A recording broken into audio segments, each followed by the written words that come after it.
Hi, everyone. For the first time in a while. It has been a little while. I must say I've missed seeing your face and being able to have these conversations. It was no, it was no mistake that I said I'm really looking forward to this conversation today. Yeah, so I think I had a parent-teacher thing about a month ago, and then I got COVID, and then my daughter got COVID, and then my wife got COVID, and yeah, it's pretty much run the course. So either my son already had it and we didn't really know it a while back, or he has moved fast enough that he's avoided the virus. I don't know how. Well, Pretty young quick. boy could be that one. He's got a lot of energy, so he kind of like wards it off with his karate or something. So, um, but the topic that I'm bringing to the table today is called listening to what you need. Mm. And I want to preface this by saying that it's not not the conditioned mind in your head saying, okay, you got to do this, you got to do that, you need this, you need that. That's not the recognizing or listening to what I need that I want to pay attention to, because that's usually just your ego going off and wanting something. What I Yes, want to talk because about someone is, else has got it, or we're supposed to have that, or it's the shoulds. It's all the shoulds, which we're yeah, not. none of the shoulds. It's like trusting your feelings, your desires, your intuition, your like an inner knowingness of what you and your body needs at any given time. And this Mm. really came to light for me because I had COVID, I think, because um, I was forced to rest. I was forced to take it easy. And anytime I would overstep my energetic bounds, it would kick me in the ass and I would have to go back to sleep or lie down or whatever.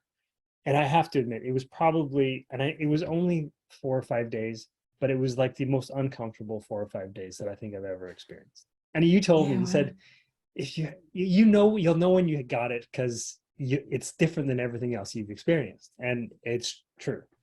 And it's hard to put it in any other words than that because you can't It quite qualify it. But truly was. Put up the COVID warnings on the internet, because whatever. Anyways, it sucked. But it forced me to listen to myself in a way that I don't think I've listened to it before. And it started off with just the physical stuff. So, okay, making sure I'm getting enough sleep. Nutrition, I ended up eating a lot more carbs than I normally eat because I felt like that's what my body needed, even though I don't typically gravitate towards that stuff. um, when I got closer to the end of things, I realized, okay, my body wants to move. It wants to do something else. Like it's not getting into my chest. It's all up here. I can still breathe well and I can function pretty well, even though I know I'm getting tired faster. I still want to move. So I started working out again. And instead of going by what my ego and what my app is, or what workout I have to do, I would modify it for what I needed. I modified it for how my body moved and how I breathed and how I was breathing. Um, and I was able to put the ego part of it aside. And when my body didn't want to lift or move anymore, I didn't. Like I just, okay, that was enough for today. Great. And then I was able to put that away. But what happened after that was, it was like I got rid of the physical stuff, and then it was like, okay, what am I seeking to nourish me now? And as I was starting to get back into my work stuff, as slowly as I've been doing that, it's been, how do I want to show up? How do I want to give now? What do I really want to do? What's going to feed me that way? Because I kind of felt like for a while I've been very selective as to who I share my knowledge, wisdom, intuitive sense, um, and how I speak to people. And I think I'm really tired of like keeping that from everybody else. And in doing that, yeah, so I almost compartmentalizing parts of you for different audiences. yeah, like I know it's safe to talk like woo woo woo with you, right? Like that's okay. We get it. We speak a similar language. It's a safe place, right? Um, so I started thinking more about that and what I want to do for me in that regard, what I need, listening to myself for that. And as I was kind of getting back into things, I kept seeing this woman's this, like, it's a plant store. It's a cute little plant store in town, and I've noticed that they've been putting on workshops and things like that. And I'm like, you know what? Maybe that's the kind of like audience that would get me. So I popped in on a grocery trip and introduced myself and said hey, and we got to talking about what I wanted to do. And she's like, yeah, I think that would work here. So I'm like, cool. So putting myself out there and going to speak with people and hopefully be able to share more of me in a more authentic way is something that I think I need for me, listening to myself. And in doing that, I can then spread my message, to a broader group of people, and hopefully fill that need within me that is kind of seeking to be heard. Oh, so many questions, Ian. So many sorry, questions. I know I It's threw a lot out awesome. there. I got on a soapbox for 8 minutes or so, but that's just kind of where I'm at.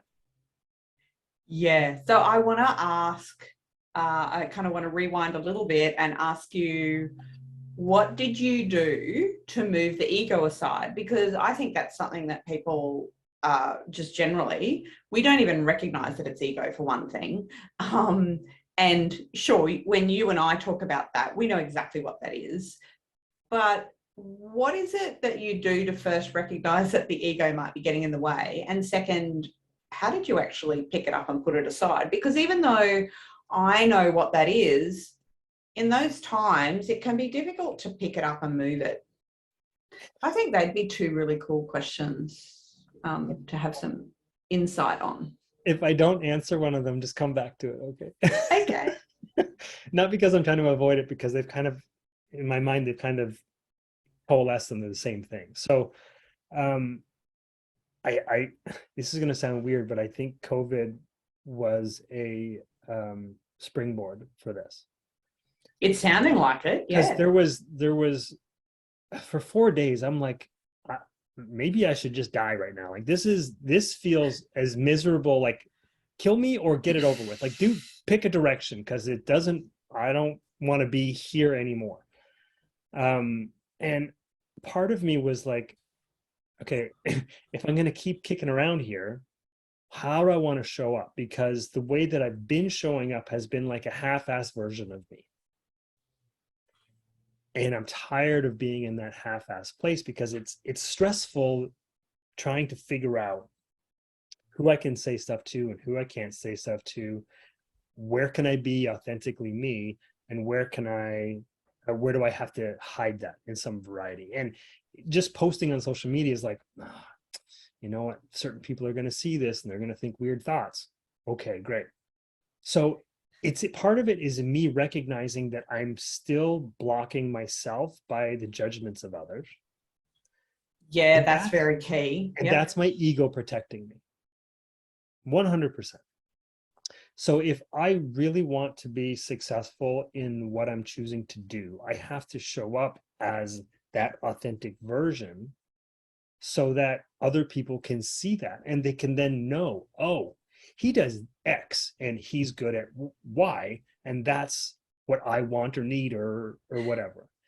So it's trying to get out of my own way by just picking one version of me all of the time. I don't know if I'm going to be able to let go of that completely, but I want to try bigger. I want to go bigger and I want to go wider, and then see how that works for me, so I can have more time in that authentic me version of myself. Yeah. And extending on that, the ego really comes down to what is driving and motivating us.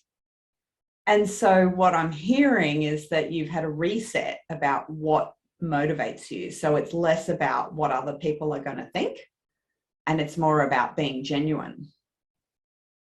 Yes. And so sometimes we can get caught up with the ego being about the egotistical part of us, and that almost, I've even heard it referred to as our personality. And I go, well, so it's sort of that, but more it's about what's driving us and what's motivating us. And so that's where the reset feels like it's really changed for you, is what's motivating you. Yeah. So ego was also, in my view, is kind of like self-preservation. It's a part of you trying to protect you from feeling something shitty, right? So, fitting in and being recognized for being good at something has always been something that I've strived to do. So anytime I've put myself out there where I'm unsure of myself, it's the ego is the one that kind of has a conversation with you about whether that's going well or not. Is this a good idea? I don't know. Yeah. Maybe you should do this instead of that. So it's to strip that part of me away so that I can just show up and be.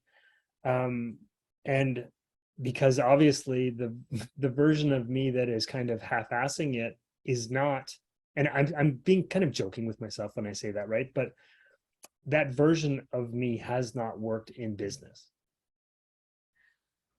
And it's interesting, if we relate it back to the topic that we're talking about, is listening to what you need. It's almost this is almost an example of listening to what you don't need. You don't need to be functioning like that anymore. Well, if you know what you don't want, you know what you do want. You just have to flip the switch, right? You got to see the other side of the coin. So yes.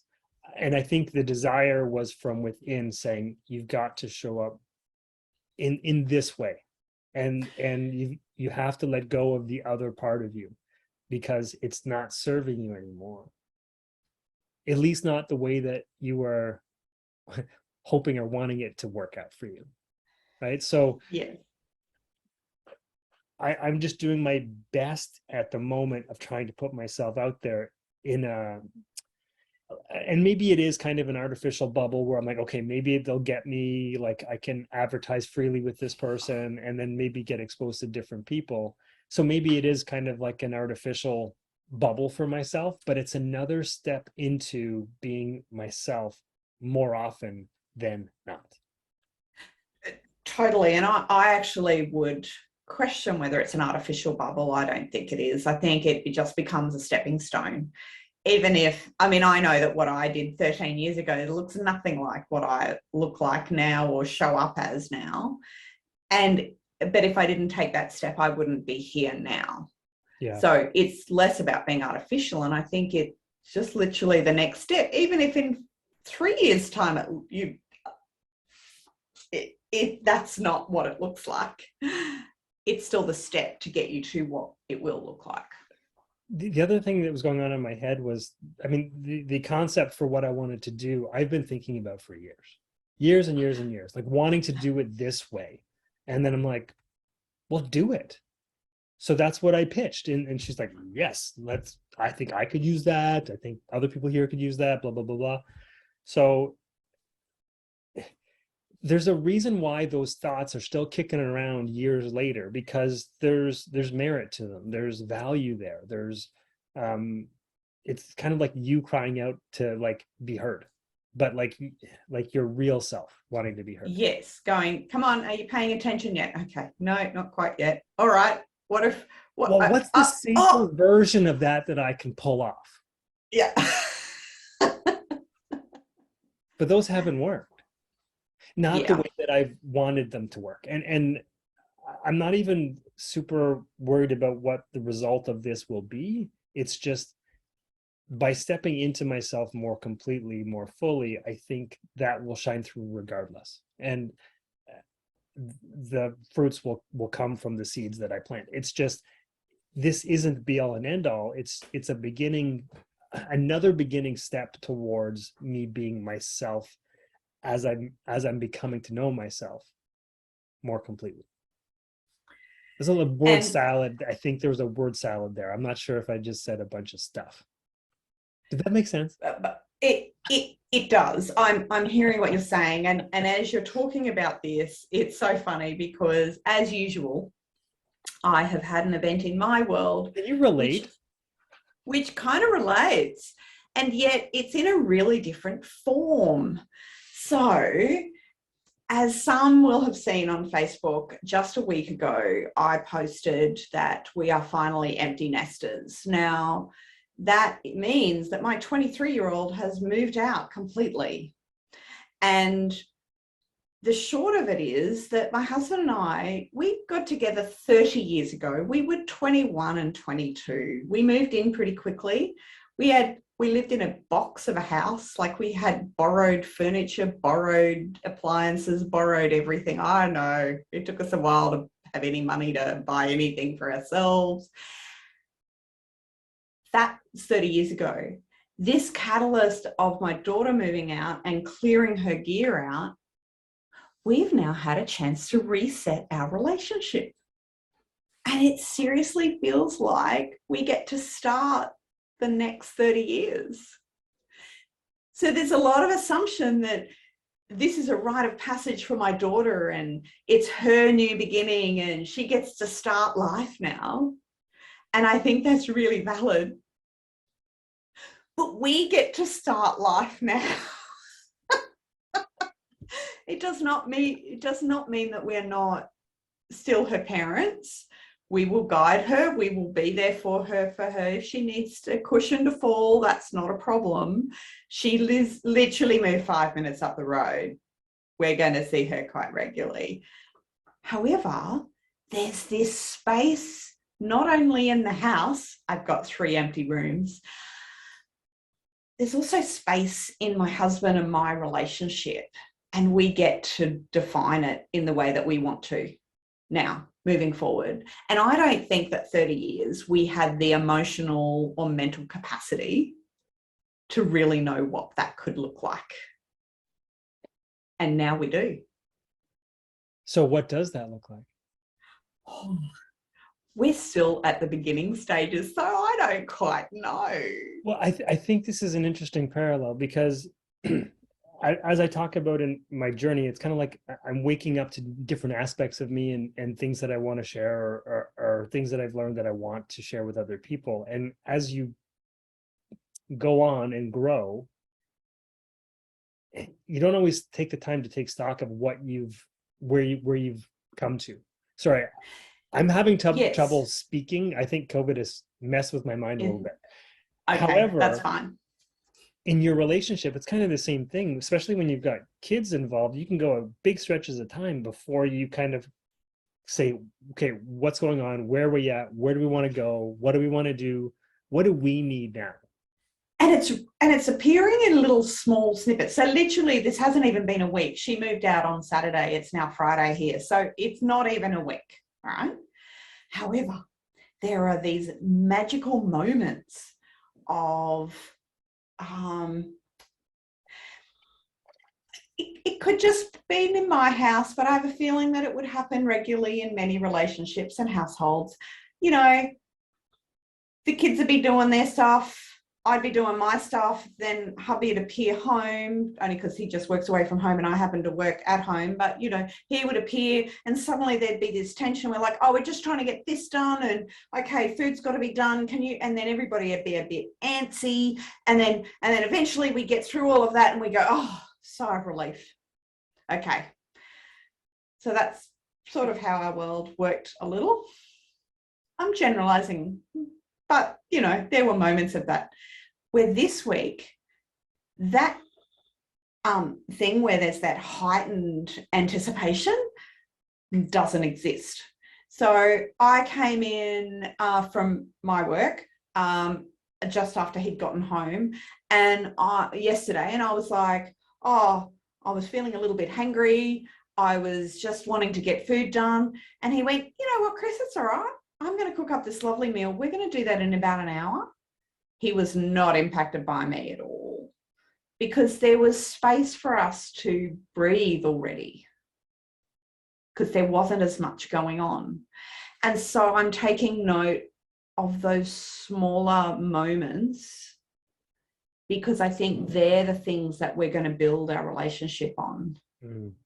Having more space, having more, and I'm not meaning physical space, it's an energetic space, it's an emotional space, it's even a mental space of going, oh, like he had more mental space to go, oh, Chris has had a bit of a day, rightio then, we better just, make some adjustment. And he only had to adjust for me.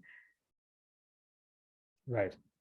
And so that's where we're redefining, and we're getting reminded about how lovely that capacity is. And when we've busied ourselves with family and other things, that, I mean, we have been together for 30 years, so we've managed to get through it quite fine, but we're just getting highlighted how much it's lovely to have that space just for each other, because that hasn't always been able to happen in the last 30 years. No, and it's probably a great reminder for many people who are listening that to take the chance to check in with your partners to find out where you're at. I mean, it doesn't have to be a giant shift in. No, don't kick all the kids out at once. In the world. You don't have to change your job, move out, get a boyfriend, get a house, whatever. Like, you don't have to do everything all at once, but you can take a break and take stock of where you're at and ask yourself, what do I need? What do we need? Right? So not just, I mean, especially in a relationship, you have to, both of you have to be able to find your way together. But you need to take the time to take the stock to do that. Yes, and life can get very busy very easily with a lot of that going on, and we've removed the busyness. And it does not mean that my work has gotten any slower. I guarantee you it hasn't. It's actually increased, which is hilarious. I find that very amusing. In the space, you better fill it up before it fills it up for you. that thing. And then us creating more space. And coincidentally, we happened to have created a weekend away this weekend, well before we knew my daughter was moving out. And we've now got even more circumstance, like a situation where you're going away for a weekend, you just automatically create more conversation and space for, what we might like to do over the next few months or whatever. And we've just coincidentally have that coming up this weekend. So we're going to make the absolute most of those times and that space. So it's just been a gift. But yes, it's the question we've been asking. What do we need to listen to? Well, we need to listen to each other a little bit more, and we've just got this automatic space to be able to do that. And we're finding, we're moving stuff around the house. I think I'd like that thing over here. Oh, you know what? Thinking that cupboard needs to move from this room to that room because I'd like to fill it with this stuff. Just all these little things that we haven't paid attention to what it is maybe we wanted. Yeah, and trying to tap into more, not just the thoughts, the I shoulds of the world, right? Some of the what do I really want for myself? What's gonna nourish me inside, like my body, my soul, my mind. What really works for me. And I think that comes back to what you were saying. What works for you, being that genuine you, finding those things. Now, I reckon it's going to take us a good 6 to 12 months to get a lot of that in place. So I'm not in any rush for this. I'm actually enjoying asking the question and trying things out. And I think that's the difference for me from 30 years ago, is I don't think I knew to ask the question and like enjoy the discovery. I'm going to lead you, but is it because you thought that you had to get it right the first time, or? Completely. Completely, because I was wanting to prove to the world that it was me against the world. So I had a lot to prove. Now, not so much. Out of curiosity, is there anything here in our discussion that you could share with Angel about her new life situation that might serve her or help her? Oh, that's a big question. For me, Is it too late in the half hour? no, I can go there. I think the less, if I was to choose a, you know, it's almost the, okay, so what is saying in my head is, what would I say to myself 30 years ago? Basically, yeah. That. Um, uh, I think that what I'm experiencing now is allowing time for things to just work out. So I think for me personally, I was always in a rush and I was always filling gaps because I didn't like sitting with myself or being in my own space. So I would always busy myself, whether that was organizing things or socializing or having multiple jobs or, it didn't really matter what filled it. I just filled it. And I'm seeing at the moment that my daughter is having to fill everything. And now it's a bit circumstantial. New job, new place, a whole lot of things. She hasn't unpacked yet. But I made her take all of her childhood stuff and go, you've got weeks and months to just enjoy unpacking that and working out what you want to keep and what you don't want to keep. And so I'm facilitating the answer for her at the moment by just encouraging her to, she didn't have to sort everything out on the weekend. She could take it with her and take the time to sort it out when she's ready. I'm kind of laughing because I still have boxes. We've lived here for 10 years and they're still in the same damn box. So I don't know. I guess I'm taking my sweet time with it as well. I mean, and I know there's the theory that we don't have all the time in the world, and then, but also a few boxes sitting in a hallway does not mean, does not change how she can show up. But I know what their hallways are looking like at the minute. That she has stuff everywhere. But she's gonna have to prioritize what does she need now, right? So it doesn't have to be all at once, but as long as you're taking into consideration all of you, and not ignoring parts of you because it's uncomfortable. And that for me, that was part of it. It was, I ignored parts of me because it's uncomfortable. I don't want to put myself out there in some regards. Yeah. So and now, and yes, and even though Renz and I wouldn't consider that we were uncomfortable, we've now had an ability to press the reset button and go, what would make us more comfortable?